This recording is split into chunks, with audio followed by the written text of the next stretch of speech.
Okay, the first 30 minutes, how I have planned is I will be sharing a presentation. That presentation will be containing my learnings over the last 2 to 3 years that I have been part of the ecosystem. So I just want all of you to pay very deep attention so that it becomes really useful. All of you guys have taken out some time to join this session. So what we ideally want is we want everyone to benefit from this session. Okay. And after that, I will be taking a lot of questions from you guys the next 1.5 hours. And in those questions, I'll be trying to address each one of your queries to the best of my knowledge. Okay. And also, I want this session to be two ways. So if you guys have any comments or if you guys want to ask anything, feel free to put it in the chat box. Okay, so that I can address them. So we'll start. Okay, I think you guys can see my screen, right? Let me know if you guys can see my screen. If somebody, okay, Abhishek, yeah, fine. So we are also going live. So this is the presentation which I have prepared for you guys. Okay. So this presentation is primarily about 0 to 1. It's a very short presentation. It will hardly take about 15 minutes. But what I want you guys to do before you guys start seeing this presentation is firstly keep yourselves on mute for the next 15 to 20 minutes. Make sure that keep yourself on mute. Okay, I understand this might be a bit tough doing it on a live webinar, but keep yourself totally on mute so that I can concentrate and I do not miss out on any important points. Okay.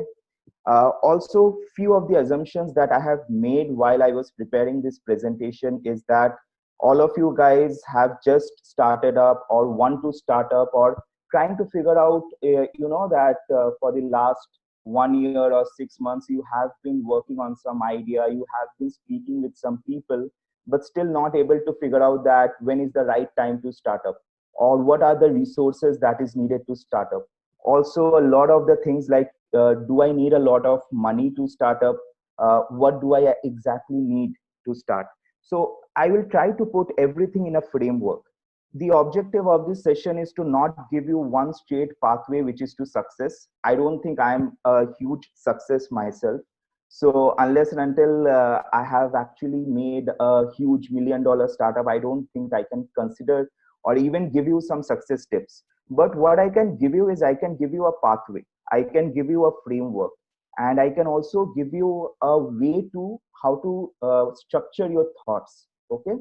One of the biggest issues I have seen mostly with people is they are not able to structure their thoughts because at one point you have your idea, you need your team, you want funds, you need advisors, mentors, so many different things.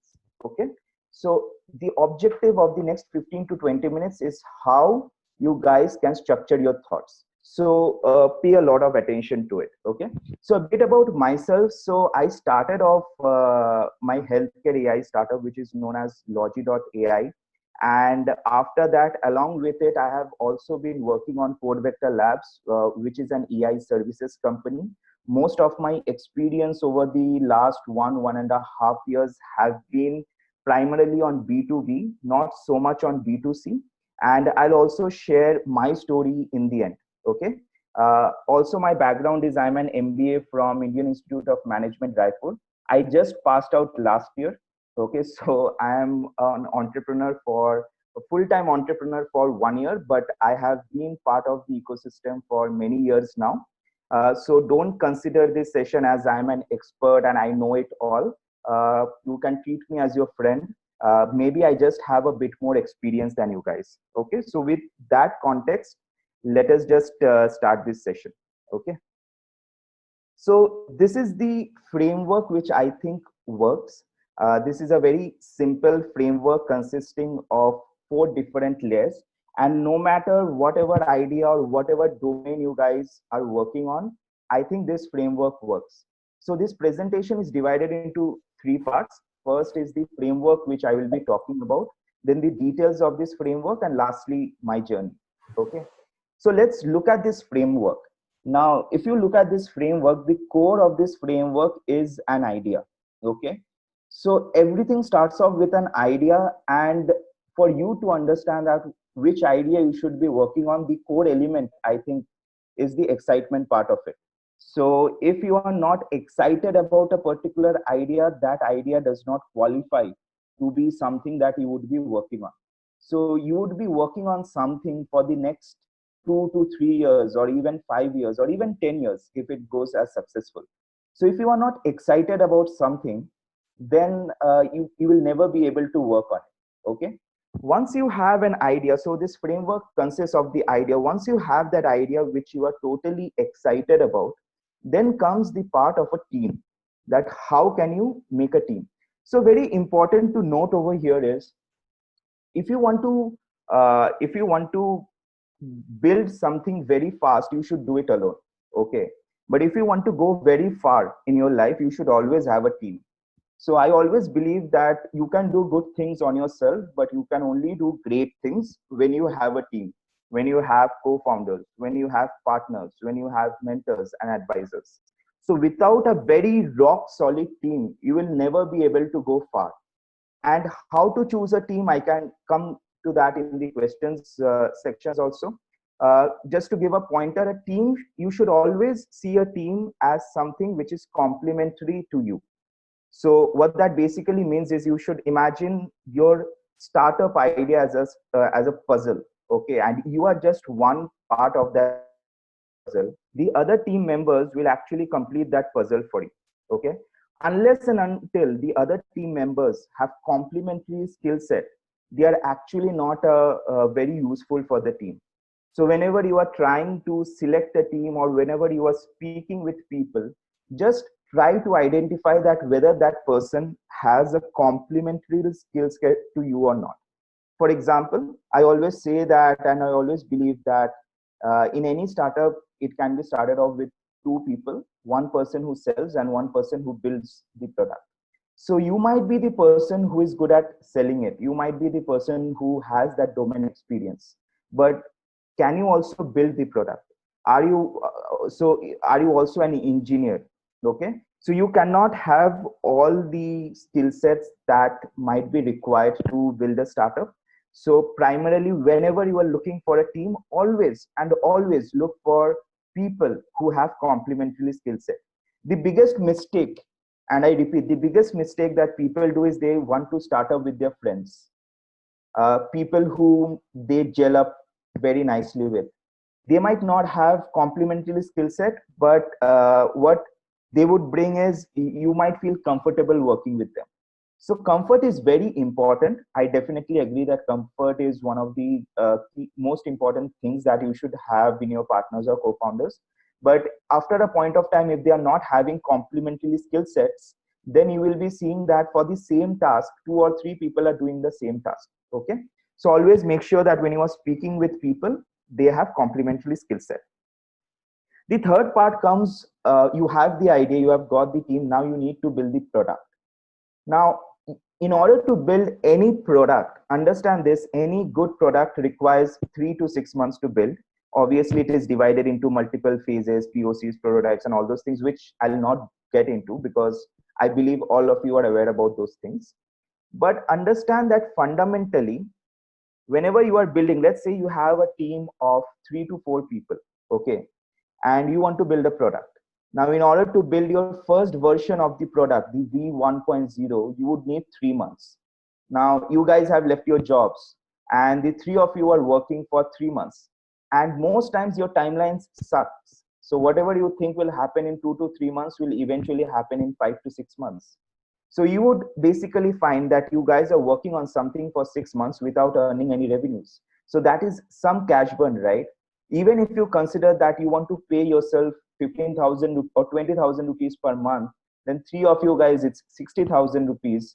If you are working for 6 months, that is 3.5 lakh rupees, 3.6 lakh rupees almost. So you basically need some funds while you are building your product. That is the cash burn that happens. Now, there are two ways to get that money. One is you can give it from your pocket. That is when the partners come in, they can give chip in.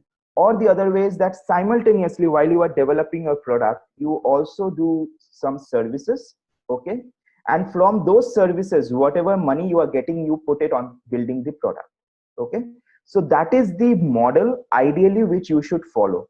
Because you know what happens is, when you are actually speaking with customers, when you get into that professional environment, then you understand a lot of other things which you have never imagined.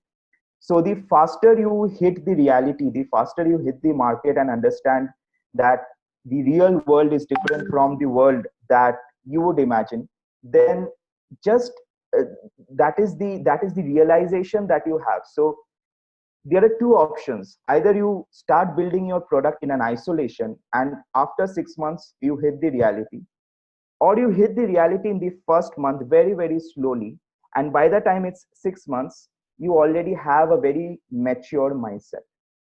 A lot of the times, including me, I have done this mistake. People are so much focused on building the product for 6 months to 8 months. By the time they go to the market, they understand that, this is a very different environment from what I had initially imagined. So for me, I think you should never do that.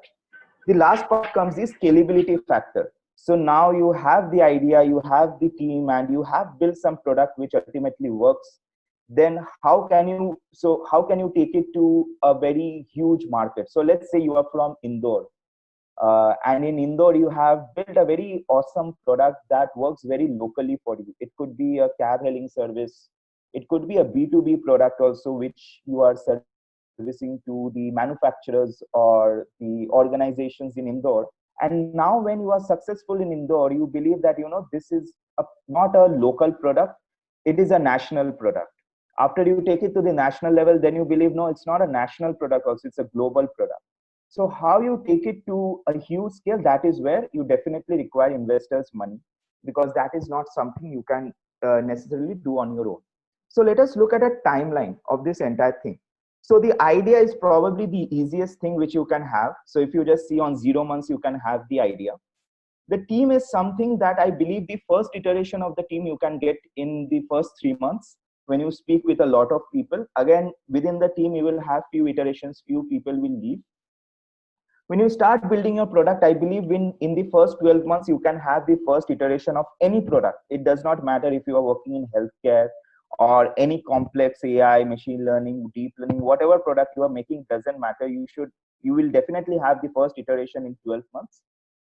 The product market fit actually starts occurring after that. So I believe by the time it's 2 years to 3 years, you will actually have a product which sells, which there is a demand in the market. So even the product will have 2 to 3 iterations.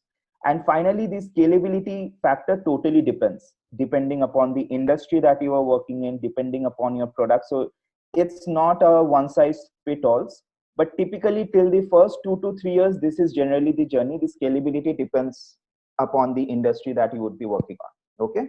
So now I'll just go into the details of each of these things. I already explained it in quite a detailed fashion, but I'll just put some points so that if you guys are noting it, you can note it. I can share this presentation also. It's not a big deal. Okay. So first, the idea. So take this as a thumb rule that 8 out of 10 ideas will fail. It does not matter whether you are Elon Musk, Jeff Bezos, me, you, whoever it is. 8 out of 10 ideas will fail.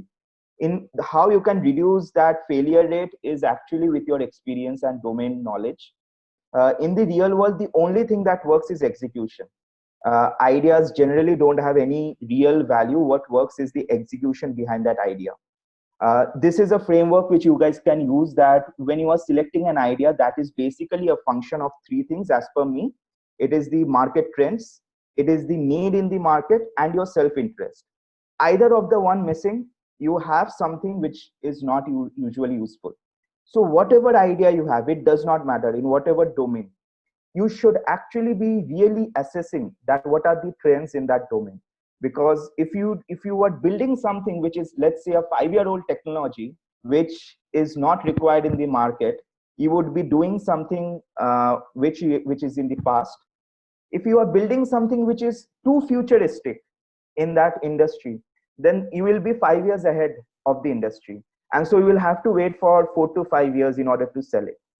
Second part is whether there is a need for the idea, whether there is actually a problem. Very difficult to understand unless and until you have some domain experience, but that is also required. And the third part is while doing this entire thing, you will be really freaking out your entire life for the next 2 to 3 years, right? You will be working like hell. You will be working under a lot of pressure. So would you eventually have some self-interest to do it? So a function of this three, I think, works. Before selecting any idea, do not be protective about your idea. Google any idea. I am pretty sure somebody has already worked on it. The best of ideas, even if it is a research project. So speak with at least 30 people. Do not be protective about it, and do very good market research before even thinking that this idea is something that can work. How you can do market research is primarily by speaking with people, industry people who have done work in it, experienced entrepreneurs, or even like, let's say if you want to do an idea in edutech, something like Byju's. Let's say even if you want to start something like Byju's, you should go speak with teachers, try to understand that what are still the problems which are not solved. So do not even shortlist an idea unless and until you have done sufficient market research. Next part comes the team. So I already told you about the passion part of it, right?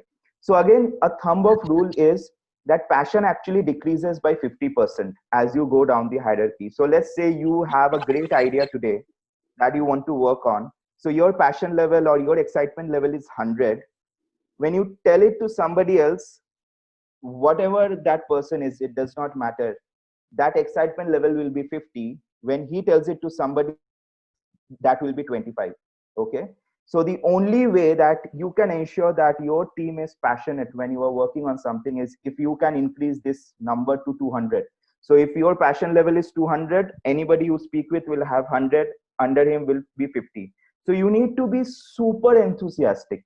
There is no other way. If you are basically not working with a lot of passion or not speaking with a lot of seriousness or enthusiasm, nobody will take you seriously. So I generally do not do seminars, but if I do, I make sure that they are of very, very high notch. Okay. So if I'm doing, even if I'm spending my next 1 or 2 hours with you, I'll make sure that I come prepared because I want all of you guys to take some learnings and values out of it. Okay. So that is my enthusiasm level for this particular seminar. Third part is you will have to become a magnet. See, the point is if you want to start something at a very low resource or low cost, now you cannot get a 40-year-old guy working in Microsoft to work with you for free, right? Or working in Google with you for free, right? And you cannot wait till they change their mind. I think the gold mine today is colleges, college students, IITs, NIT students, ideally second year, third year, not the first year students, but second year, third year, and fourth year students. They are the gold mines. So whatever you are working on, whatever domain it is, it does not matter. If you want to start up with zero resources and with very minimal cost, what you have to focus is on youngsters. So initially you have to focus on youngsters, get a POC build, excite the entire world with your enthusiasm, and then bring on those experienced people who might take money, who might take equity or something like that. But it always starts off at a very, very, if you want to start off with zero resources, it starts with college students. I have also done it.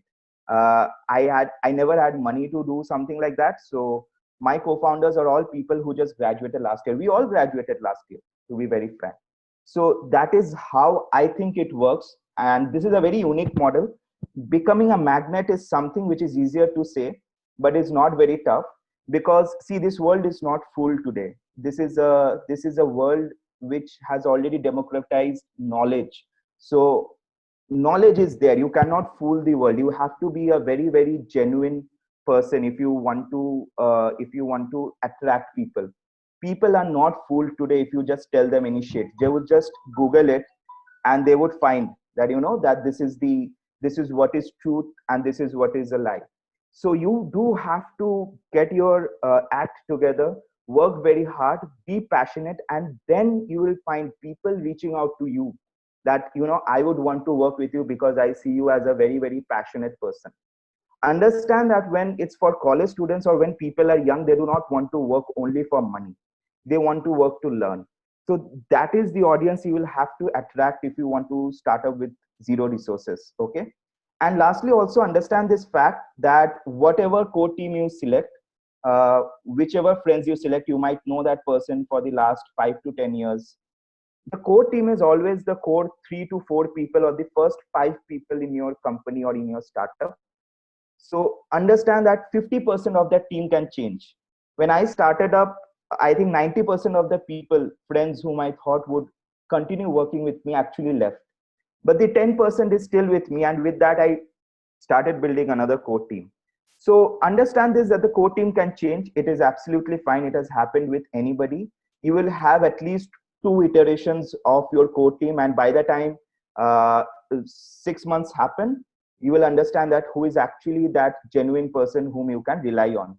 As a thumb rule, you can, anybody whom you want to make a partner or give equity or something like that, do not take a decision unless and until you have spent 6 months working with him or her. So the question of equity, partnership, everything comes when you know that you have spent 6 months. You can trust that person. You can never know how a person is unless and until you have worked with him for at least 6 months. Okay, so that is a thumb rule you should follow. Then comes the product part. So basically, the idea market fit actually translates to the product market fit.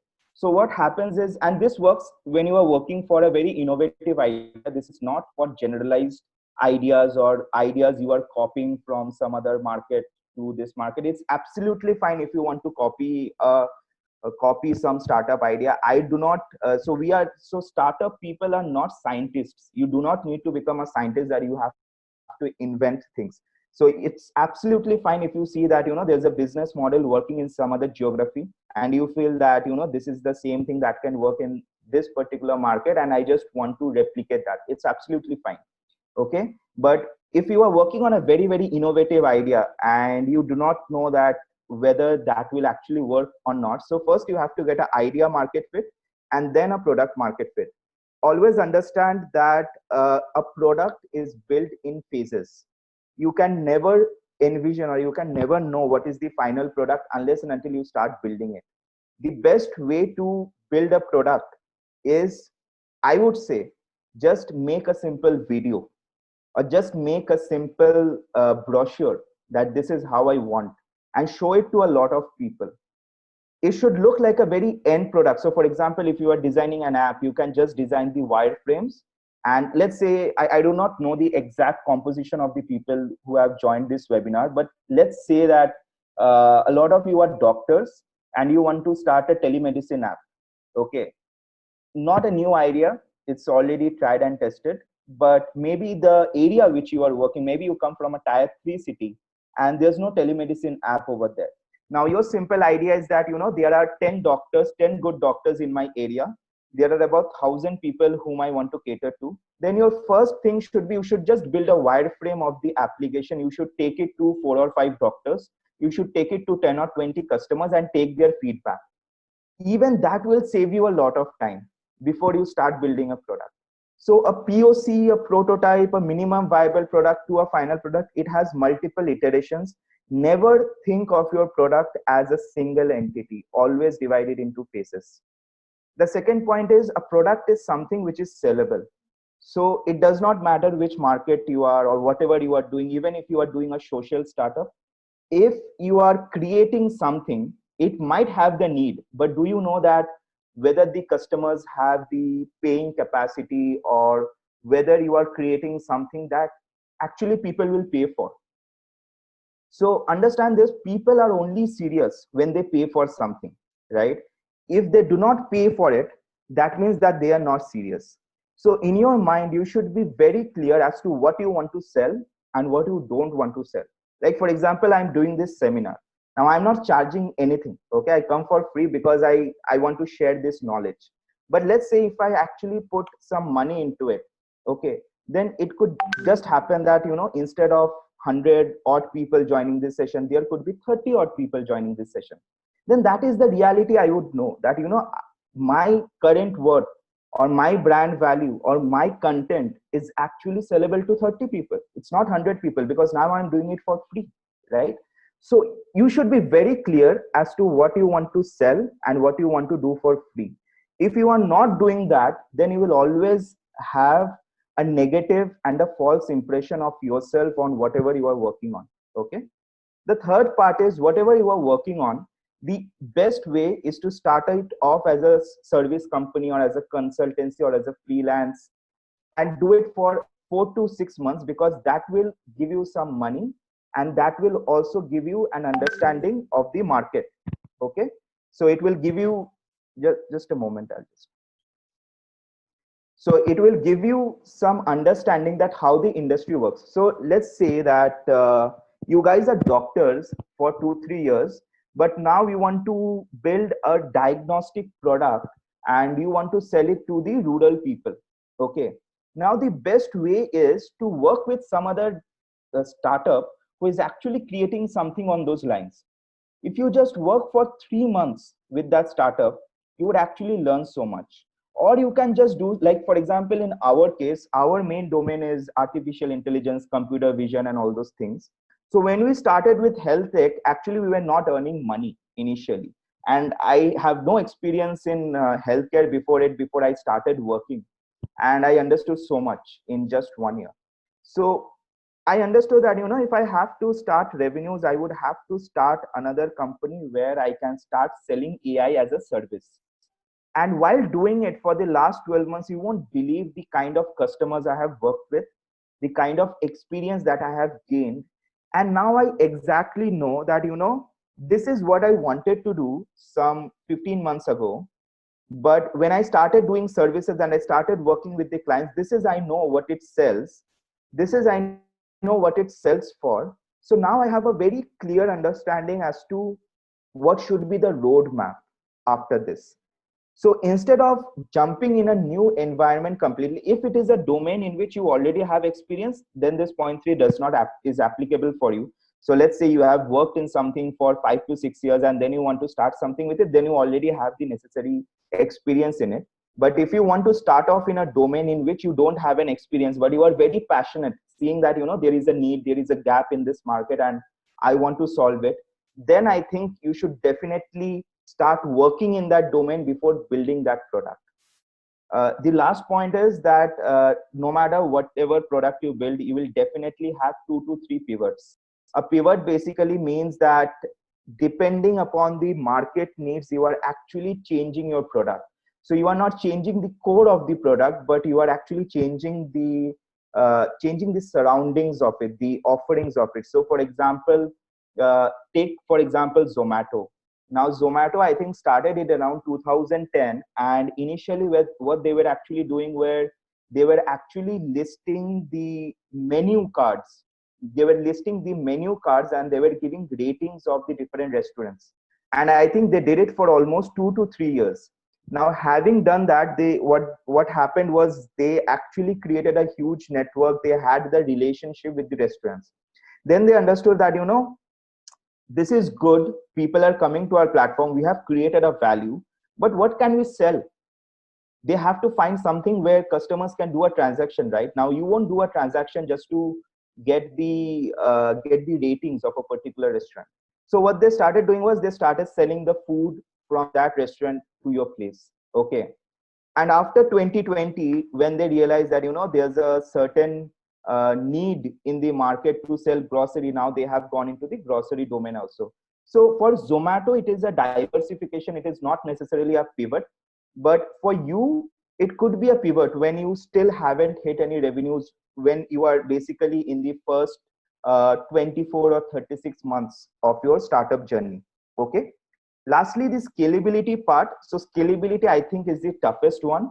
I wouldn't say I have the best experience in it, because I haven't yet created a product which is globally sellable or huge product like Zomato or Swiggy or something like in those lines. But what I clearly understand is scalability is a function of, again, 3 things. Firstly is a very, very simple product. If you are not able to, somebody told me that if you are not able to give a demonstration of your product in under 5 minutes, then it is something which is not sellable. So if you have a very complex product which you cannot make people understand or something like that, then you cannot scale it. things only scale when they are very, very simple. That means that if you are in if you are in some place from some village in Kerala, the product is so simple that villagers in Kerala can also understand, and it's so simple that villagers in Haryana can also understand. Creating a simple product is very, very tough, because we are educated. Sometimes our education comes in between our thought process of simple thinking. Simple thinking is very, very tough. Second is having a very, very good business and revenue model. So a simple product which is earning money, that means that you are definitely having a great business model. So you need to have that. And lastly is the correct organizational structure. So what happens is, initially the first 12 months or 24 months you work in a very, very haphazard way, because you have just started up. Basically the founder would sometimes be cleaning dishes in his kitchen, okay, in his office kitchen. Everything is very haphazard because you need to take up multiple roles and everything. There is not always clear demarcation of the roles. So you might be doing 2-3 different roles, somebody else would be doing 2-3 different roles. So when you actually need to scale the product, you should have a very, very good organizational structure. So that is required. So scalability can only happen when you have a simple product backed by a great business model having the right organizational structure. So that is basically the end of my presentation. Okay, I hope it was useful for you.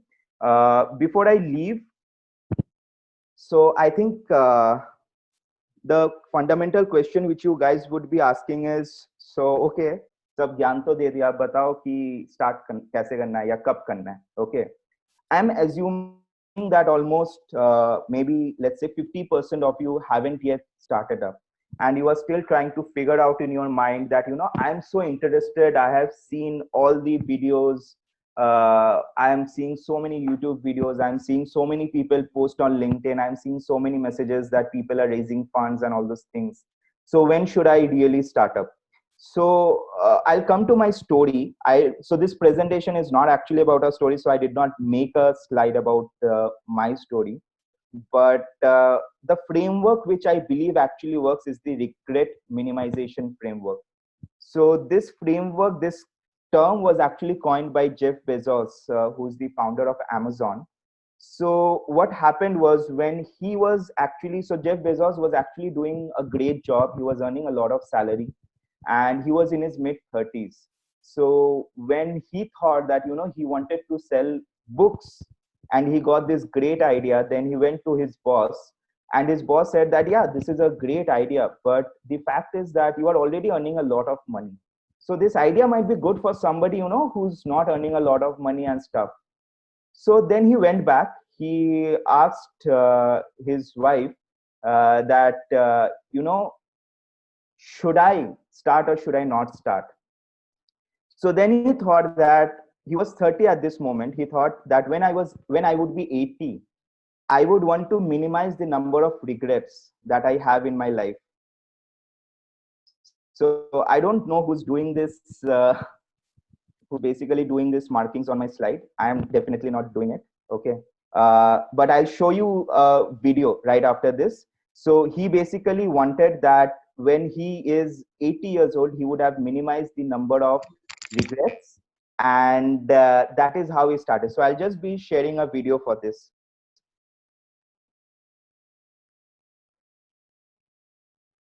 So this is Jeff Bezos talking about the regret minimization framework. It's a 2 minutes video, so just pay attention to it. And I told my boss I was going to go do this thing, start an internet bookstore. And my wife I'd already told my wife, and she's like, great, let's go. And I said to my boss, I was going to do this. He's like, this is a good idea. He said, I think this is a good idea, but it would be an even better idea for somebody who didn't already have a good job. And that sort of made some logical sense to me. And he convinced me to think about it for a couple of days. So I went away. I was really trying to get my head around how to think about this. And I think for me, the right way to make that kind of very personal decision, because those decisions are personal, they're not like data-driven business decisions. They are, you know, what does your heart say? And for me, the best way to think about it was to project myself forward to age 80 and say, look, when I'm 80 years old, I want to have minimized the number of regrets that I have. I don't want to be 80 years old in a quiet moment of reflection, thinking back over my life and cataloging a bunch of major regrets. And I think that regrets, our biggest regrets, in most cases, you can murder somebody, okay, you'd regret that. But in most cases, our biggest regrets turn out to be acts of omission. It's paths not taken. And they haunt us. We wonder, what would have happened? I loved that person and I never told him. And then they married somebody else. I didn't do this. And so that's the frame of mind that I put myself in. And once I did that, once I thought about it that way, it was immediately obvious to me. I knew that when I'm 80, I would never regret trying this thing that I was super excited about and it failing. If it failed, fine. I would be very proud of the fact when I'm 80 that I tried. And I also knew that it would always haunt me if I didn't try. And so that would be a regret. It would be a 100% chance of a regret if I didn't try, and basically a 0% chance of regret if I tried and failed. So I think that's a useful metric for any important life decision. So basically, this is the regret minimization framework. So whatever you want to do, it does not matter. You might be married, you might be having trouble with your family, whatever it is, it does not matter. All you have to think is, would I regret not doing it? If the answer is no, then it's fine. You can carry on with your life as it is. It is absolutely fine to do a job. I'm not among those kind of people who believe that somebody who does a startup is doing something great and somebody who doesn't is actually not doing great. I think everyone has a place in this entire world. People who are doing a job, people who are doing services, people who are doing a startup. It is totally a personal choice. So never get overexcited or things that, if you are doing a startup, you are actually changing the world, or you are superior to the other, or because it is fancy, or because others are doing it. It might just not be for you, and it's absolutely fine. And if it is for you, you will already know it.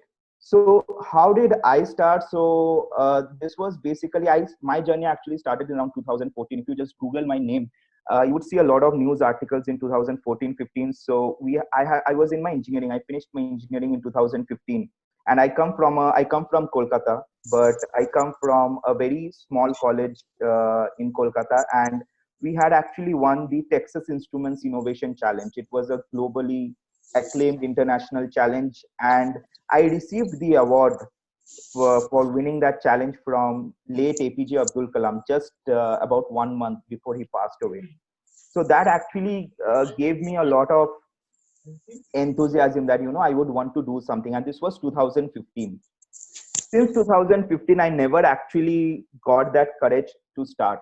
So I joined an IT firm. I didn't like it. I left it. I gave CAT exam to do my MBA. I got into an IIM. While in an IIM, I actually got a session, something similar. Okay, it was taken by one person who was from IIM Ahmedabad, and that person motivated me so much that I started questioning that what is my identity? Is it just to do a job after MBA, or is it something that I would want to start myself? It then took me the next 1 year to completely come to a point where I would take that decision that, I cannot take up campus placements. 100%, not even 99%, 100% of the people who join an MBA actually do it only for the placements. So it was a very tough call to take at that time. But the thing which I thought was that if I take up a job today, I will have a very good job. Maybe in the next 2-3 years, I'll marry, I'll have a very good family, but I'll not have the courage again to start. So I thought that if I have to start somewhere in my life, this is the point. This is the best point. I have got some good knowledge. I have got some good network. I have got some good understanding. Now is the time to start. I started. I failed for roughly about 1.5 years. So what I did very nice was I started when I was in my first year. Okay. So when I was in my first year, I actually started. So I almost worked on different ideas, 2-3 different ideas for almost my second year in college. And when I passed out, the next 6 months also, I started working, and I was not generating much of a revenue. And then when we started Code Vector Labs, we started generating good revenue and all those things. So that is, I think that works for everybody. Any overnight success or any success story that you would see is actually an amalgamation of 5 to 10 years of hard work, and not just by a single person. So I haven't done all these things by myself. It is a lot of hard work of my partners, of the people who are working with the customers and different people. Okay. So on that note, I finish my presentation. Okay. So a big thank you for joining. Now let me come to the part which I haven't covered. If any of these questions come up, it's fine. Any questions apart from this, I'm fine discussing. So let me come up to the questions that I haven't covered in this presentation. Firstly, I'm doing a job, but I also want to start up. What should I do? I'm not able to leave my job because it's giving me some money, but I also want to get that adrenaline rush of doing a startup. What should I do? Do I need to do an MBA or course before pursuing entrepreneurship? Is it necessary? Health tech. What is health tech? Why are there no successful entrepreneurs in health tech as such? Why do we not listen of big businesses, only Practo and one or two other names? AI in healthcare. Again, in healthcare business, what is the difference between clinical and non-clinical use cases? Then comes the question that, I have a lot of domain knowledge, but I cannot find a person, a tech partner or a CTO who can build the product for me. What should I do? The fifth question is, I have a great idea. I'm having a team, but I do not want to invest my own money. So can I still start up? Is it possible? Sixth question, very interesting. Are incubators or accelerators really useful? Seventh question, I'm having this idea and I'm posting on LinkedIn and stuff, and there are some people who are approaching me who wants to become our advisor, and they're asking for some equity. I have no idea. Should I give it to them or not? Seventh question is, should we even consider selling things to the government? Is B2G even viable? Eighth question is, I want to start up. I have some ideas. How can I get a relationship with a corporate? Is it actually useful, or does it take up a lot of the energy? Ninth question is that I want to start up. I know I'm good at what I'm doing, but I do not have any network. I do not know people. So will it become a roadblock after I start up? And the last question is that I have started up. I am doing stuff. I think I spent 1.5 years doing what I wanted to do, but I'm seeing my team is not getting motivated further. What is important is mission, vision, so important. What are critical factors? Now, all of these questions, I'm not saying I'm an expert, but as I told you before this presentation also, my objective is not to give end answers which are correct. My objective of this seminar is to just give you a way of thinking and just giving you a direction to thought process. So I may not be, every person will have a different version of each of these questions. I have a different version based upon my experience. Somebody else might have a different version. So I would be happy discussing this and anything else that comes up as questions. So with that, I finish this presentation. Disha or anybody else? Yeah, so it was really a great session. We learned a lot. Like you covered from the idea phase to your journey, and you actually explained how it is important to get your idea market fit tested before getting it done for the product market fit. So it was relatable, and the questions that you are going to cover constantly, that how to go through the team, everything, I'm pretty sure all of us could relate. There are a few more questions which people have, so we'll just go through them quickly. So how I would want is, you can just put one question and I can cover it for 2-3 minutes. Or if there are people who are asking the questions, they can ask it live also. Whatever So, works with you. so there were a few questions students had asked till yesterday. We Okay. will go through a few of them. And after that, there are a few questions in the chat box also. We'll just put in some common questions. Okay. These are the common questions actually. Yeah. Okay, these are the common questions, but you want me to address these questions, or you want me to So I ask? think addressing about I'm doing a job but also want to start up. It's very common because a lot of students are saying I'm in college, but I want to figure out how to go further. Then health technology is there. Then about is having Let's a go good one by one. Let's go one by one. Let's go one by one. yeah So this is yeah the first question you want yeah me to answer, right? Okay.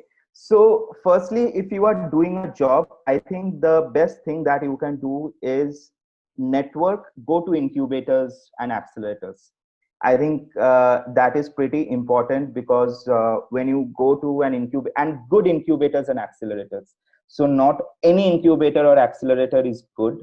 If you just do some research, if you just speak with people, like for example, I have been associated with Triple IT Hyderabad, and I would like to give them a lot of credit for the great ecosystem and help they have provided me in my journey. So if you get associated with good accelerators like Triple IT Hyderabad or maybe Sign IIT Bombay or even MICE Labs, uh, people whom you know that they are genuine, then what will happen is you will get a lot of network. Okay. Now I have worked with people who are actually doing their job but also want to start up a business. So they just opened a company, and instead of having to make their own technology team, what they did was they outsourced the entire technology to us. Okay. Was it completely successful? No, it was not, because the fundamental issue is, see, anything, if you are doing it in your domain, I'll again come to that same question. Let's say that let's say so tell me, what is the composition of the students at this moment? Are they mostly doctors? I'm asking you, Disha. not really. So we have a mix of everyone coming from the medical field. Then you have designers, we have management students, we also have engineering students. So it's complete Okay. mix. And we Okay. have a few professionals as well. Who Okay. So for the professionals, let's say that you are an IT analyst or you are working on a very, very specific domain, and you are very clear that, this is the problem that you want to solve. So all you then need to do is, so you understand the domain, you understand the market. So you just need some people who have experience in working on the startup ecosystem. I'll give you an example. I was speaking last week with a person who was working in ISRO for 10 years of his life. Okay. So he's from Chhattisgarh. I'm not taking his name. He's from Chhattisgarh, and he reached out to me. He worked 10 years in ISRO as a scientist. Now he's in the US doing his MS in artificial intelligence from a great place.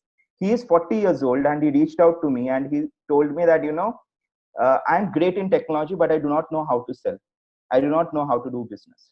So he just connected with me and he told me that if you tell me to leave my job, I can leave it after some time. I cannot leave it now, but I would want to work with you on a pro bono basis. So apart from my job, I would want to give 1 or 2 hours of my time working on a pro bono basis with you. And if it works out, again, that fundamental rule that I would work with somebody for at least 6 months before making them my partner. So I would work for 3 to 6 months with that person and then come to a conclusion. And by that time, he will also know that, whether this startup is good enough for me to leave my job or not. So you would definitely know when you want to leave your job. Okay, there would not be a clear answer again, but you will be so inclined that you would feel that agar abhi nahi to kabhi nahi. Okay, so you have to go till that point ki agar abhi nahi to kabhi nahi. So the best way again is, if you are very sure about your domain, find a problem which you can solve in your domain, network with a lot of people, especially early stage entrepreneurs in incubators and accelerators. Find like-minded people and work with them on a pro bono basis. Work with them for 3 to 6 months, and if you feel that, this is something that you can do, there is a lot of money, there is a huge market, then just take that leap and leave your job and work on the startup full time. Yeah, it actually makes sense what you mentioned. And Yeah. I'm pretty sure it is covering a lot of other touch points as Yeah. well. And we have another question which Freya has asked. What is regret minimization framework you had in the presentation? Okay. So regret minimization, I'll just, so basically regret minimization framework basically mean, let's say whoever asked this question is 25 years old now. Okay. And what you want to do is you want to create, let's say you want to create ventilators, and you are seeing that, there is such a scarce of ventilators in the world. I want to create ventilators, but I want to create affordable ventilators. Okay. So now your mom and dad is saying, no, take up that IT job. Don't create ventilators. Don't create ventilators. So now what you have to decide is that, you are 25. When you are 80, would you regret not taking the decision to start up and create the ventilators or not? Okay. That is the thing that you have to go in the future. You have to go in the future and think that whether you will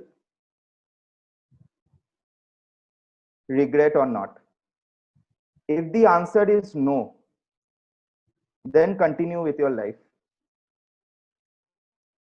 If the answer is yes, then start up. Okay, this is the best possible way by which I think I could explain. Okay. Yeah. Then we have a next question. So this is a very common question that we have found. So it is like, how do you find the right team for a startup? How do you hire the right talent? And how do you ensure that throughout the process, if someone leaves, it doesn't sabotage your strategy or the plans? So I think the right team is actually built over a period of time. As I'm telling you, it took me some time to build, and I actually used a different methodology. But if you just see this presentation of mine, I have shared that you would have 2-3 different iterations till you actually find your correct team. So let's say that there are two friends, Disha and Urmika, I think her name, right? So Disha and Urmika are conducting this event, and tomorrow they feel that, I want to start my own events startup team. Okay. Events startup, they want to conduct events. So Disha and Urmika are friends and they want to start. Now the question is, in order to select any team, what you should focus on is complementarily skill sets. So if you are good in the domain, you should find a person who's good in tech. Okay. Not everybody will have this same skill set. So you would have to find people with the complementary skill sets. So let's say if you are a doctor and who wants to build a tech product, then from where will you find people who know technology? One could be reaching out to IT consultants who are doing job and all those things. But the best way would be to reach out to college students, engineering college students. And working with anybody for 6 months. So 6 months is a very, very good time that I have seen is a threshold. So if you are working with somebody who comes with a lot of energy that they want to work with you, you would just understand that after you have worked with them for 6 months. If that energy, if that passion and enthusiasm is still there after 6 months, then that is a person whom you can trust and whom you can depend upon. If after 6 months you see that, after 3 months only that passion has gone and all those things, then it was never meant to happen. Now, is it possible to do it in one try? I definitely don't think it is possible. You will have to do multiple tries. So for my case, in my particular case, I think I tried for at least 4 to 5 times before getting a core team. Okay. So firstly, don't select friends, select people, speak with people, reach out to people who are having complementary skill sets. If you are a doctor, reach out to engineering college students. If you are an engineer, reach out to medical college students. If you are a fashion student, reach out to engineering college students. If you are somebody who wants to start up something in the hotel domain, but you are not having the domain knowledge, reach out to some student who is in the hospitality sector. If you think the students are not having requisite knowledge, reach out to professionals, early professionals. The best way to generate lead is LinkedIn. You can just post on LinkedIn and try to ask people for help. There are so many WhatsApp groups, startup WhatsApp groups, from where you can actually get in touch with such people. And this is the only way by which it works. Okay, there is no other way when you are very early and you want to find the people, and you will have to speak with a lot of people. So I also follow a thumb rule, that is basically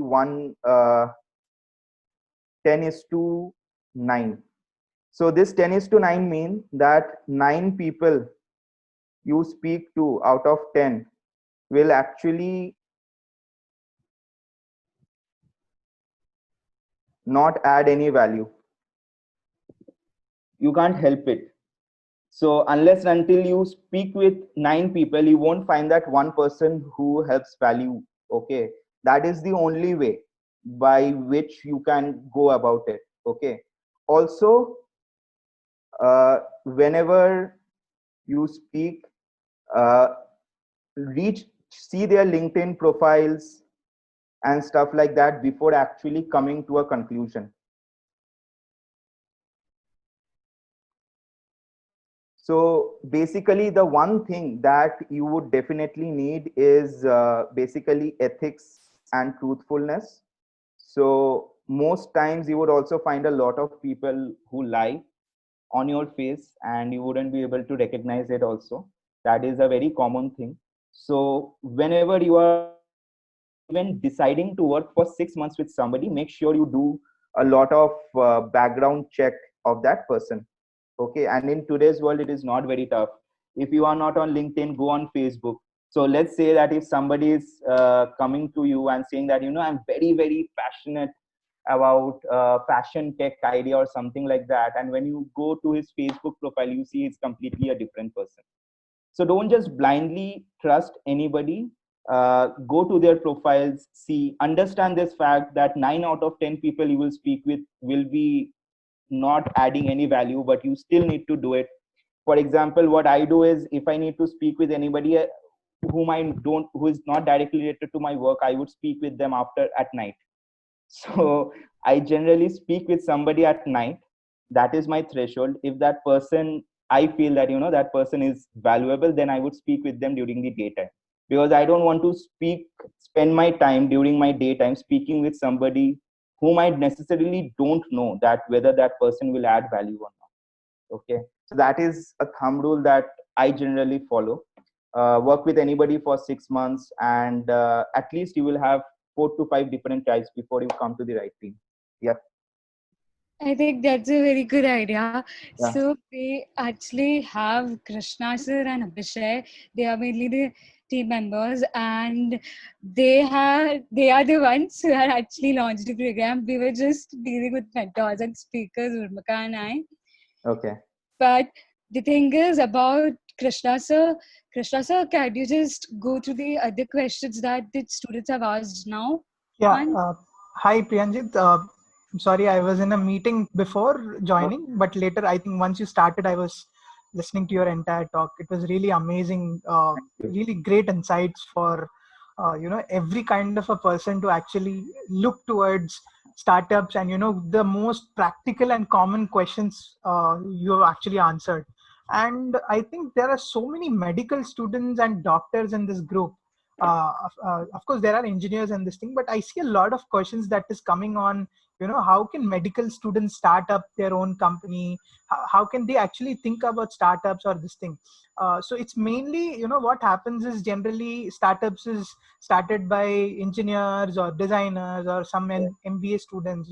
So the problem which I actually have seen amongst medical students is that kind of insecurity they have. The insecurity they have whether we will be actually making some difference or not, because we are medical students, our whole life is in reading books and treating patients. Does it actually make sense for us to take to this path? So I think that's a really common question that's coming out of many people. So, okay. Firstly, I think the question is, so I speak with a lot of doctors, unfortunately. Okay. Not again necessarily helpful, comes in that 9 out of 10 range, but I do have to speak with a lot of doctors. A lot of doctors, but actually speaking with so many doctors now, again, people who have just finished their MBBS 2, 3 years down the line, or people who are very experienced also. Yesterday, I was speaking with a doctor from Bangladesh, okay, who has been working in the startup ecosystem for last 5 years, and he gave me so many amazing insights. Now, I started my journey in healthcare, and I'll give a very descriptive and nice answer to this because I think I understand this space very well. So let me start one by one. Okay. Now, the problem is, see, as doctors or as medical students, okay, obviously there is a huge gap in medicine. There are so many problems, and there is no doubt about it. There is definitely a need. Okay. So, in terms of any kind of innovation that somebody wants to do, there is definitely a need for it. So, is there a need to do innovations in healthcare? The answer is yes. There is no doubt about it. There is a huge gap. Is there a need for frugal innovations? The answer is again yes. You don't want to make costly stuff. But the point is, there are, whenever you are trying to do something, understand there is a difference between research and it's not exactly similar to business. Okay. The issue is researchers or medical students actually think something from the research or the medical perspective need part of it, but they generally are not able to understand that, how can they make something sellable. I'll give you some examples, okay, and these are very practical examples.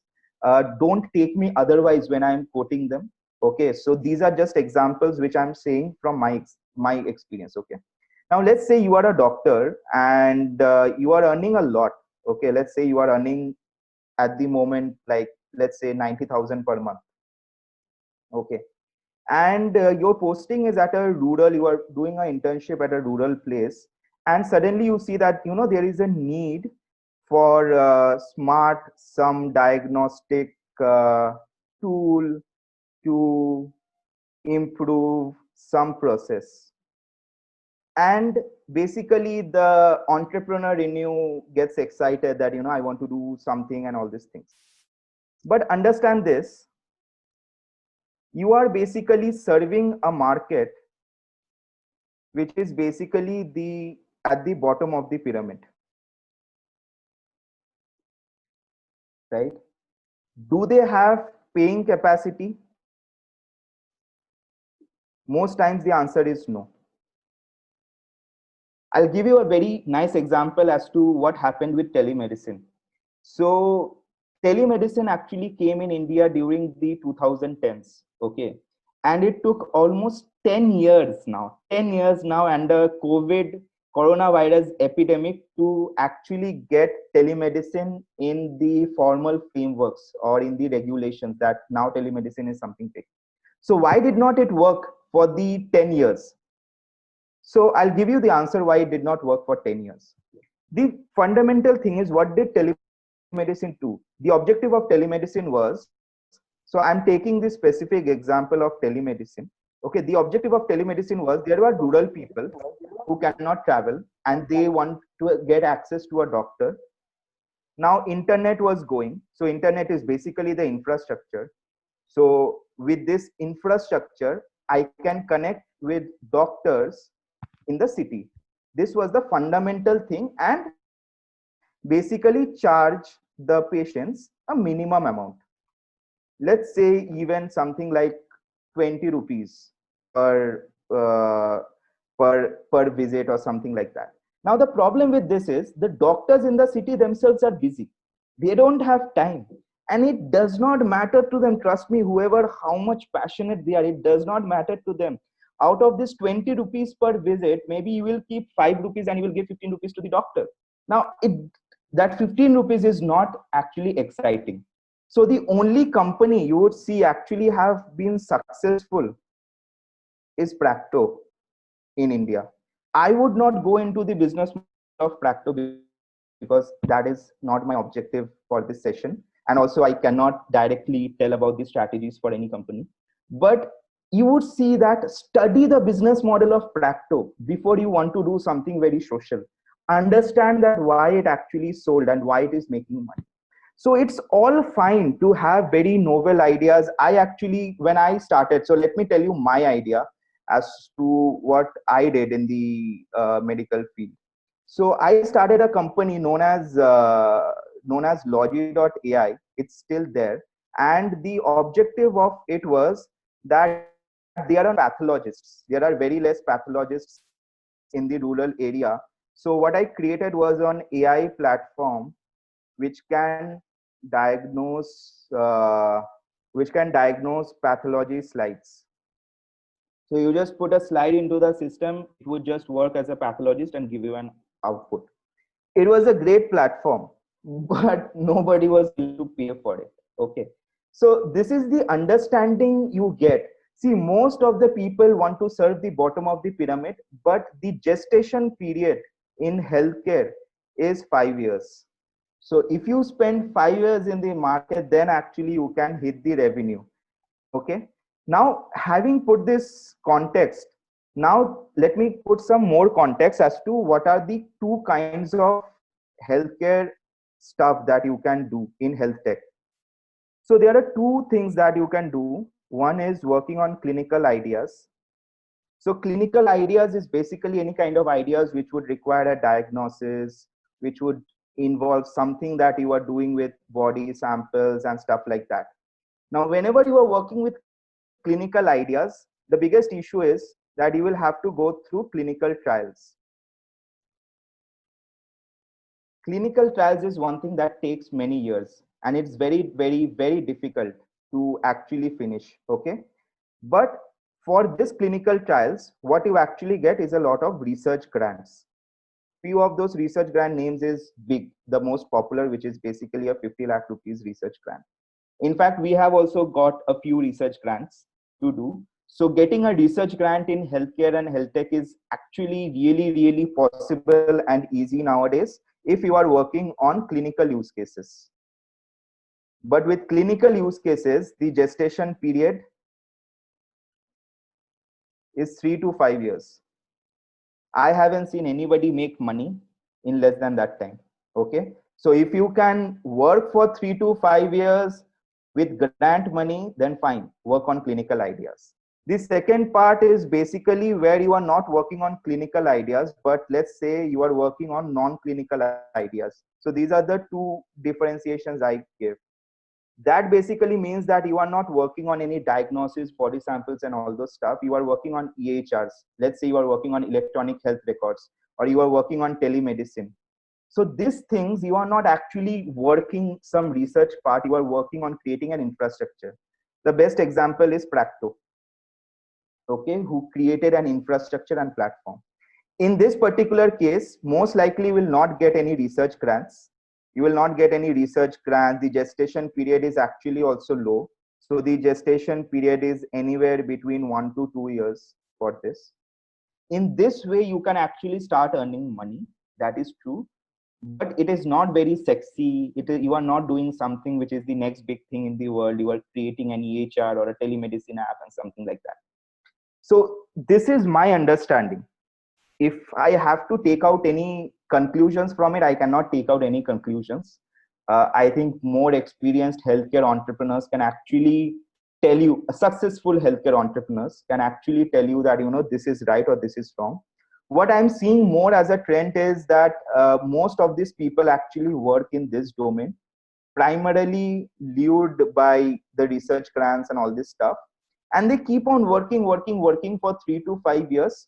The success rate of the startups who actually get research grants, as per me, is around 5 to 10%. So if there are 100 startups who get grants and all for 3 to 5 years, I think 5 or 10 eventually go on to make something that works out. Okay, so this is my analysis. I'll just recap once again. Understand that research is actually different from business. So don't just be motivated that I have to solve a social problem. Understand the business side of it. If you do not have access to people, there are a lot of people you can, like, I'm pretty sure MySlabs will get you in touch with a lot of people who understand the business side of it. It is not very tough to get in touch with people. You have platforms like LinkedIn and all, so it is not very touch with people. You will have to spend time. So it again goes back to the same question as how you can make your team in order to touch the people. If you are leaving a well settled job, if you are earning, let's say, 90,000 or 1 lakh rupees per month, and you are suddenly motivated that you want to do something for society and all those things, it's all good. But understand, study some business models, and understand that what will eventually get you some money and also create a huge social value, and then start off. Understand this two health tech models. One is if you are working on clinical ideas, and one is if you are not working on clinical ideas. Understand that if you are working on clinical ideas, nobody will give you money. You will not get any revenues for the first 3 to 5 years. Your completely dependence will be totally on research grants, and there are a lot of research grants, and you can definitely apply for them and you will get them also. And if you are working on non-clinical ideas, you will not get grants and all, but you can actually have an early sales cycle.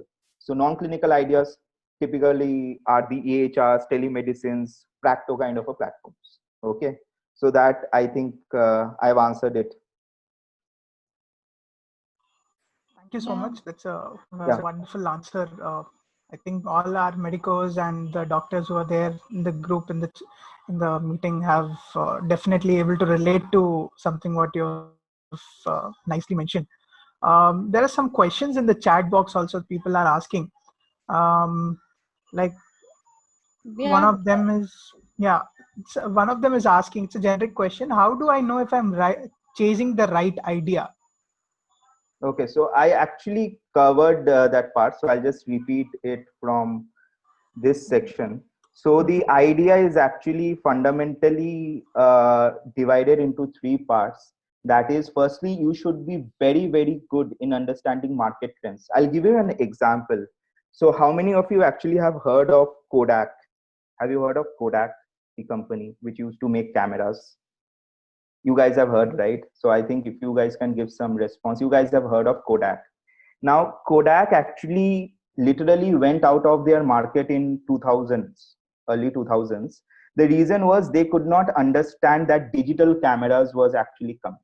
It was not that they couldn't understand. Obviously, they were the market leaders, so they obviously knew about it. But the fact was that they did not wanted to adopt that thing. So a lot of the times you will have ideas which you think are great ideas, but there is not actually a need for it. The only way you can actually do about forming an idea is speak with people. So let's say if you want to start up an idea in the education space, speak with principals, speak with teachers, speak with students, do a lot of market research, see which are the startups which are already there in that market, and then come to a conclusion. The initial shortlisting of idea, and I don't think you can have one idea or something like that. That is fundamentally divided into these three parts. First, you are observing a market for some time. You are observing a market or an industry for 2-3 years, and you are seeing that this market is showing some need, and some futuristic technology will actually help cover that need. So you have identified the need also, but the point is, are you the right person to solve it? If you are not the right person to solve it, then you need to bring somebody along with you who can actually solve it, if you are so passionate to solve it.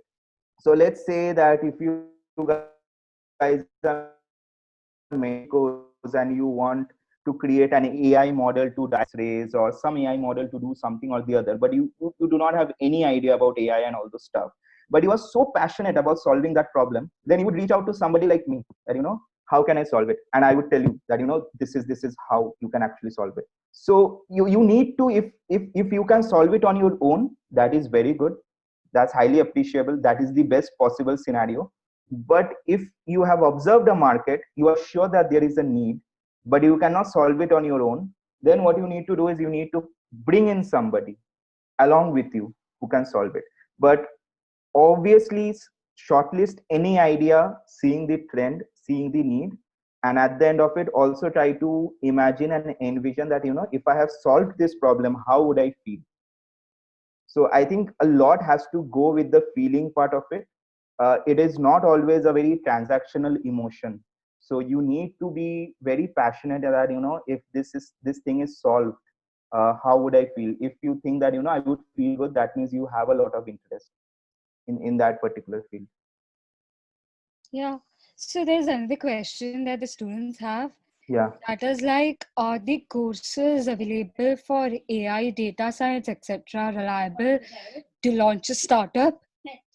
No, they are a startup requires two things, as I already told you, right? Uh, let's see that what is actually required in a startup. A startup just requires two people, one who can build it and one who can sell it. Now, do you think that just studying a course you can build a product? If you are studying MBBS, do you think the first year course is sufficient to get you into an OT? Do you think that you can actually go to an operation theater by just finishing the first year? It could be a start. I'm not saying it is not a start, but you have to be logical enough to understand that, will this course eventually help me to build a product? If the answer is no, don't even do the course. Why spend your time doing the course? Don't spend time. Spend time in understanding that how you can sell it. Just work with somebody who can build that product. Ultimately, if your sole purpose is to do the course to build a product, it is not successful. Yes, where a course can actually be helpful is to get some jargons. So there are a lot of jargons which are going on in the market, and you might not you might not be aware about it. Like, for example, if somebody says that, why don't you use computer vision, deep learning, transfer learning, all these jargons. So you should have an idea of what this is. Same is like, for example, when I was working in the healthcare domain, I read a lot of research papers. Does that make me a scientist? No, it doesn't. But at least I can tell, what is the sensitivity of this product? What is the specificity of this product? I can speak on those terms. Let us do a triage. Let us do a diagnosis. Let us do a prognosis. So I should be aware of the terminologies which are used in the industries. So a course generally helps you get acquainted with the terminologies. If you are so smart that after doing that course you are sure that you can build it, then obviously it helps you. But every decision that you take in a startup is actually very logical.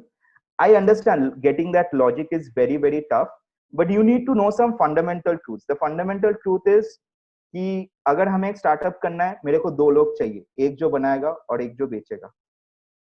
बनाने वाला अगर मैं हूं और अगर मैं course के ऊपर डिपेंड रख रहा हूं कि अगर मैं कोर्स कर लिया तो मैं एक प्रोडक्ट बना पाऊंगा, then good enough. If I'm that good, it's good enough. But if you know that after doing a course you can still not make a product, then why even spend time doing that course? Yeah, that would help you in getting terminologies, definitely. I think that's very true, because only to an extent courses can help, but you need to apply it in real life. Unless you don't do it, it doesn't make sense. The best way is actually to do an internship with some startup who is building something, so that you understand that how to go about things. So connecting to this question, like the last point you mentioned, that if somebody can do an internship with their startup, they can understand that. Yeah. So there was one question that if people leave in the middle of the startup, and then how do you make sure they don't copy your working strategy? So exactly, I think I shared it in the idea also. Speak with at least 30 people. It does not, see, people can take your idea, they cannot take your passion, right? It is impossible to take your passion. Okay, Like I saw Disha reach out to me, I think on the first day at 10:30 p.m. Then she again reached out to me sometime. So no matter whatever, why she is doing this, this might be her project or whatever that thing is. But that is her passion, which shows that, she wants me to be very much prepared. She wants me to speak. That is why she's reaching out to me multiple times. So people can copy your ideas, but they cannot copy your passion. Everybody knows what is the business model of Flipkart or Amazon or whichever it is. It's not easy just to copy ideas, right? It is fundamentally very tough.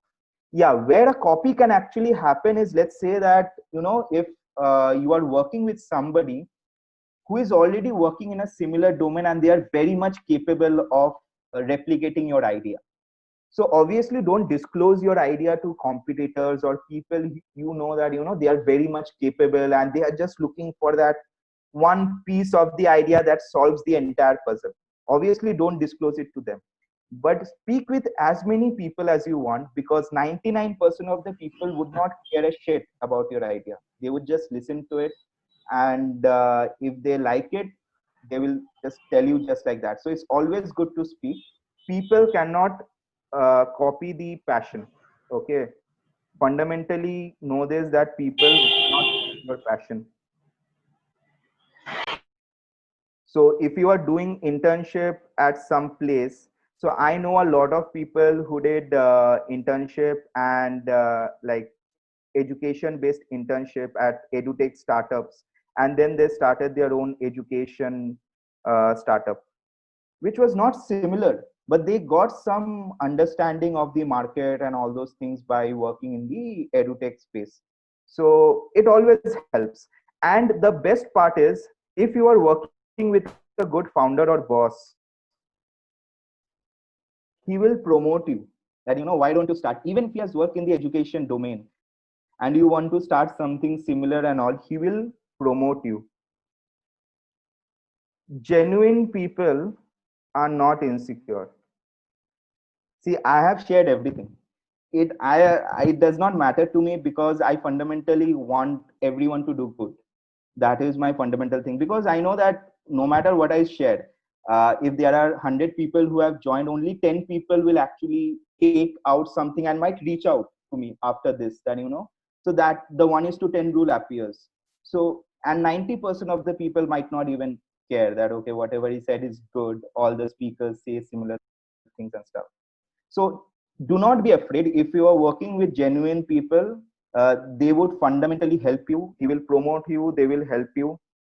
So the fundamental question is that how you can identify genuine people. The fundamental question then thus becomes that how can I identify genuine people? Isn't it correct? Because if you identify genuine people, 90% of your problems are solved. So the answer to that is, be genuine first. So if you are genuine, if you are a nice person, if you are a good person, you will get connected with genuine people. If you are a person who has copied his idea from some other place, you will always be insecure that your idea will be copied. So actually, one of my ideas, for which we got a lot of acclaim in 2015, and even for that award. Okay, so that idea was actually copied. So I'll just show you what that idea was. And that idea was copied by few students after that. So this is the 2015 article. It does not have that photograph at this moment, but a lot of people actually copied this idea after that. So we had an idea to help farmers with an automated irrigation system and all. And because I had presented it at multiple places, it's not opening, but because I have presented it at multiple places, my presentation was already public. So what some guys did was, some guys, smart guys from a very reputed engineering college, just took my presentation and went to multiple business plans and presented it. After some time, I got to know about it. And the only thing I did was, I told them that, see, it's fine, because I know that you won't do any shit. After that, you might just win few competitions with it. Put a public apology and I'm fine with it. They did that and it was fine. It was cool. No issues. Actually, I only came to know about you from one of those articles. That's the irony. So that is how I came to know. But Okay. I think the points you have covered are matching. One last question the students have is, how do you fund and get the right set of investors? Because what happens You is guys should sometimes you answer don't that. know. You guys should answer that. You guys are associated with Malpani Ventures, right? Yeah. Okay. So the main question is, how do you know that the investors are the right set and the right fit for you? Can they guide you properly throughout it or not? And how do you delegate the different royalty and the equity shares you have while asking for funding? So this question is fundamentally coming to the doubt which I had put over here, that somebody is coming on board as an advisor, okay, and they are asking you for equity. So should you just give them equity and stuff? So the fundamental answer for this is spend time with people. The good people, the genuine people will never ask you for equity upfront. Equity, if you are speaking with an advisor and stuff like that, the genuine people will not ask for equity upfront. What they will do is, first they will help you, they will create some value, and then they will ask. Whenever this process follows, that there are some people who are following this process, that they are first creating value for you, they are helping you, and then they are asking equity from you. I think it is totally fine to give them equity. I think in this case it is fine. Giving equity, do not be very protective about 3%, 4%, or 5% upfront, because I was protective at one point of time and I have seen it doesn't work. The only thing that works is you need multiple partnerships, and in order to get some strategic partnerships, if you have to give away some equity, that is fine. Okay, the point is how you can go get those strategic partnerships. But the fundamental problem in India is, again, that 1:10 rule follows. So 1:10 people are genuine, that is the problem.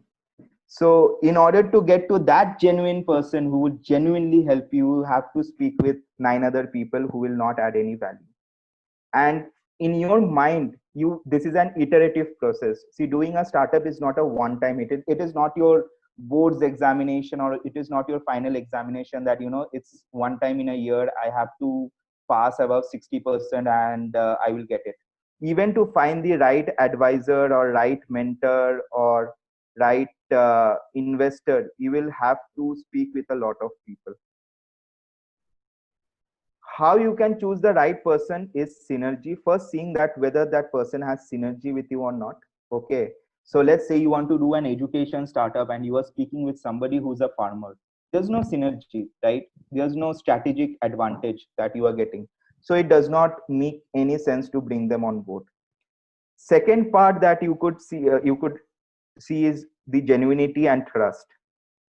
Okay, if you find that these are people who are just focused that give me some equity upfront, I will not tell you whom I'll connect with you, I will not tell you whom I'll help you with, I don't know how much money I'll help you to raise, but I'll help you anyways. If these are the kinds of things that you are listening, then that is something that you should avoid. Whenever you think that something is fishy, always know that it is fishy. Even if you are 30% confident that something is fishy, 9 out of 10 times it will be fishy. So whenever you feel that dal mein kuch kala hai, then just avoid it. So synergy is one thing. Synergy should be strategic, depending upon what you are doing. Genuinity and trust should be there, and also you should see that long term. You should envision that if this person is working long term with you, does it benefit you guys or not, and whether this person will create a hurdle for you or not. So I'll give you an example.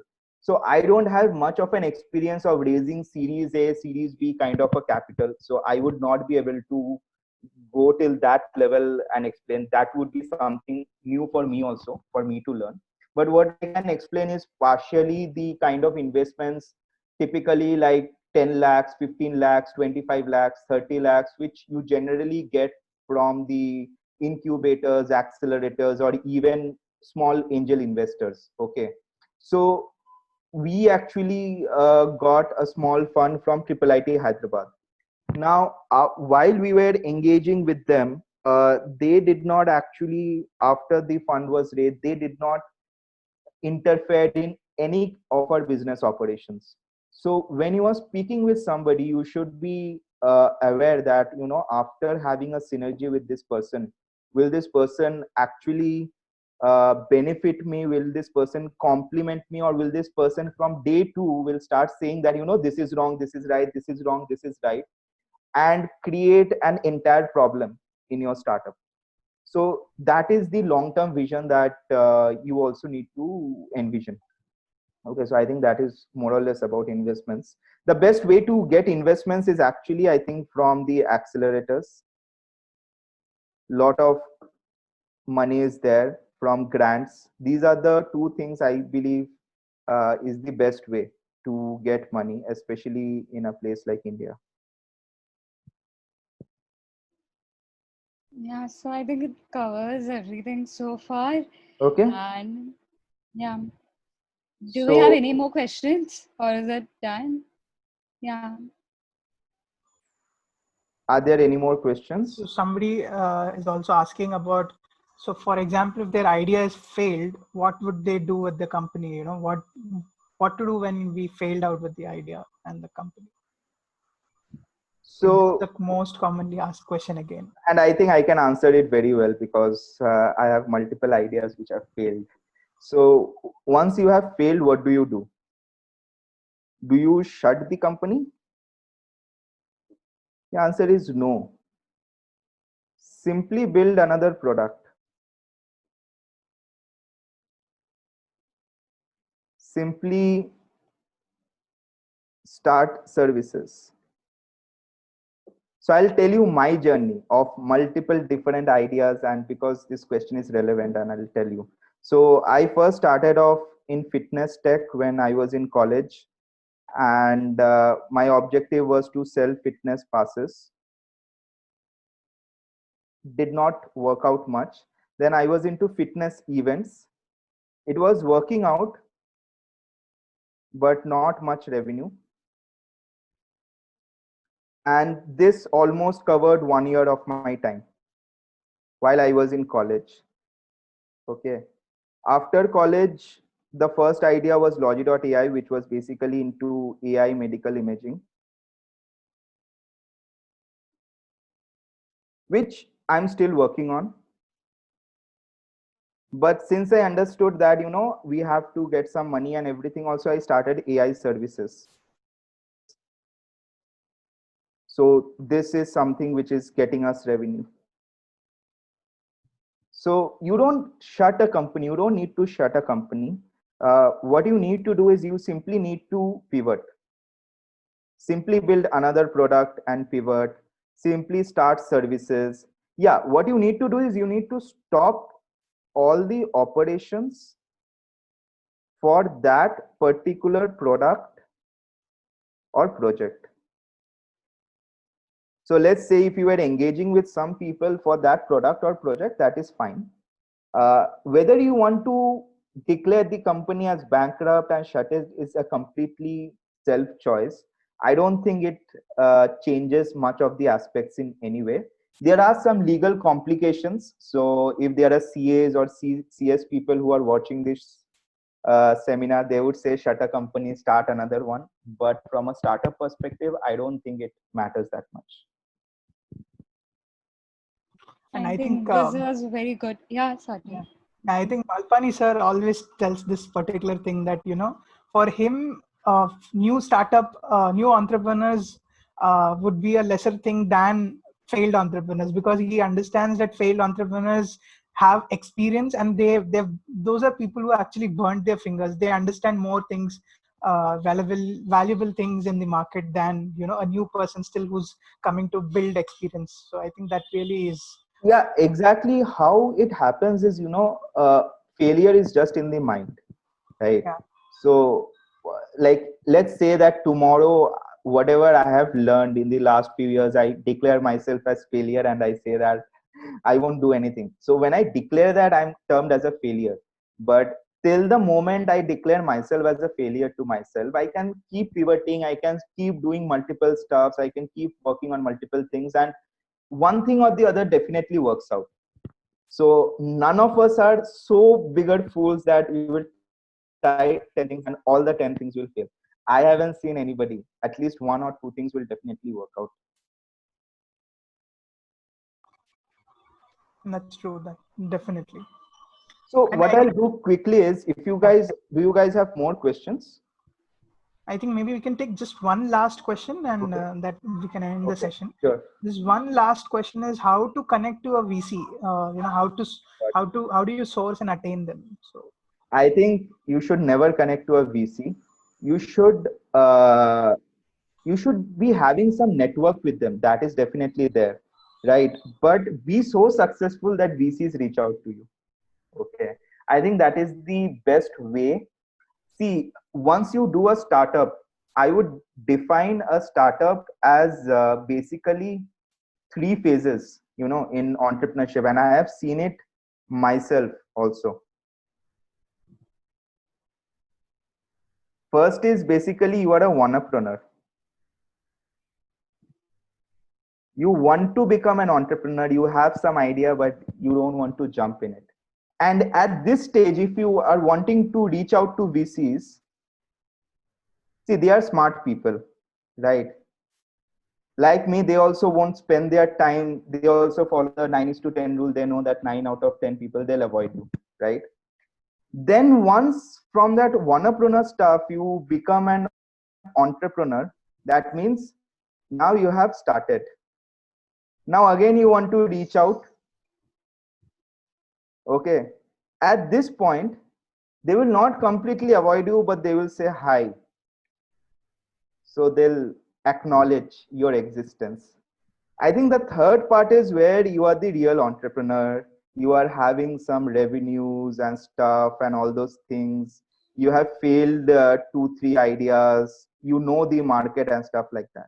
At that moment, I think the genuine people will definitely have a discussion with you.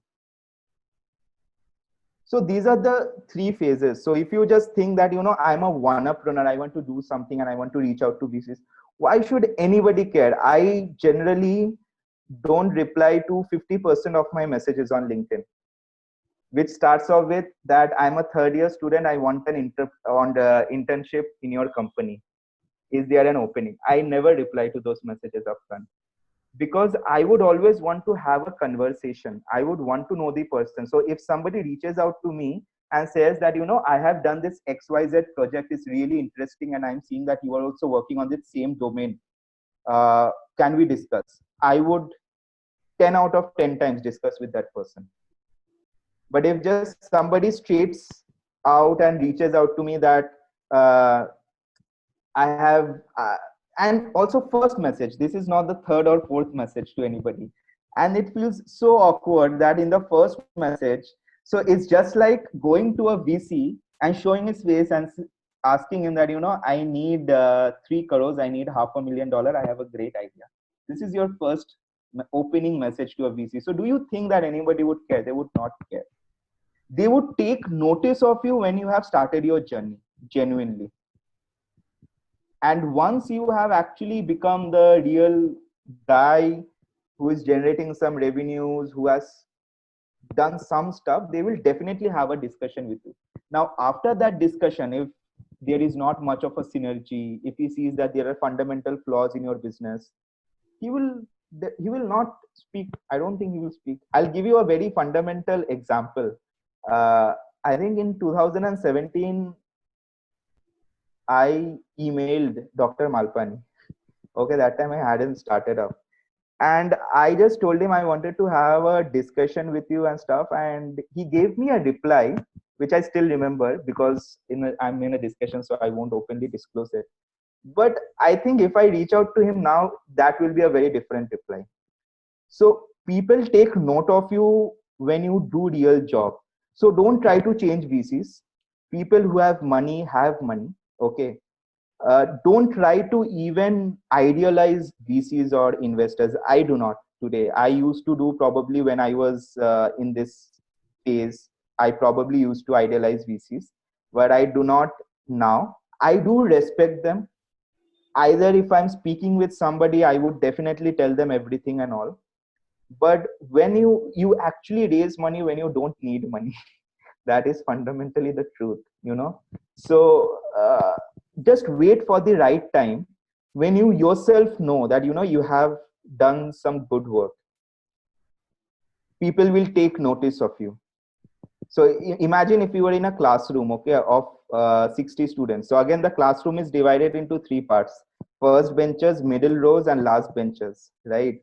Now if you are the middle row people or the last benchers, and you are always creating ruckus in your class, you are always creating some problems in your class, do you think if you just go to the teacher for a favor, she will outrightly say yes? They won't, right? So you need to first go step by step, become a good student, and then eventually everybody, see, in the ecosystem, the best thing I think is everybody is willing to help. See, I am doing this session for 2 hours. I actually do not benefit much out of it, but I'm just doing this because I feel that whatever knowledge I have, I should give it to somebody. And when you guys actually become good entrepreneurs or big entrepreneurs and something like that, you guys will do the same. So that is how it just passes on. I think that was very interesting, particularly the way you explained about the finances and how to go for entrepreneurship and how to deal with failed ideas. So I'm pretty sure that a lot of us over here, and particularly the ones with the ideas and the early stage entrepreneurs, they'll get a very good idea about that, and they would have a lot to think about it post session as well. So thank you a lot, Priyanjit. Thanks a lot. So so you can find me on LinkedIn by the name of Priyanjit Ghosh. Okay. So if you are reaching out to me, do not simply reach out to me, ask for a discussion. I would always have a discussion. And let's see. I am looking forward to make new friends after this session. Yeah. Okay. All right then. Yeah. Any comments? So I would want to take some feedback. I always do that. So give me some feedback as to how you felt this session was, so I can see some 50, 60 odd people. So why don't you guys give some feedback on the chat box? If this session was useful, if you felt that this was wasted, whatever it is. After that, we'll just end it. Yeah, sure. There, Definitely. there was also someone who mentioned that they were inspired a lot, so they wanted to start a startup group and a Slack channel. I actually, what? So there was one person over here. We had, I think, Amit. Yeah, he mentioned that there is a Slack workplace he's going to create, and then we should also create some startup group, WhatsApp group. I'll tell you what I do. I run a group known as 100 Young Minds. Okay. So I select students so because I started off as a student with no resources at all, I always want to help people. And I'm not very old, to be very frank. Okay. So I definitely want to help students. It's just that maybe I have a bit more experience. That is the only difference. So I created a group known as 100 Young Minds. So if anybody of you are serious, I can add you to that group.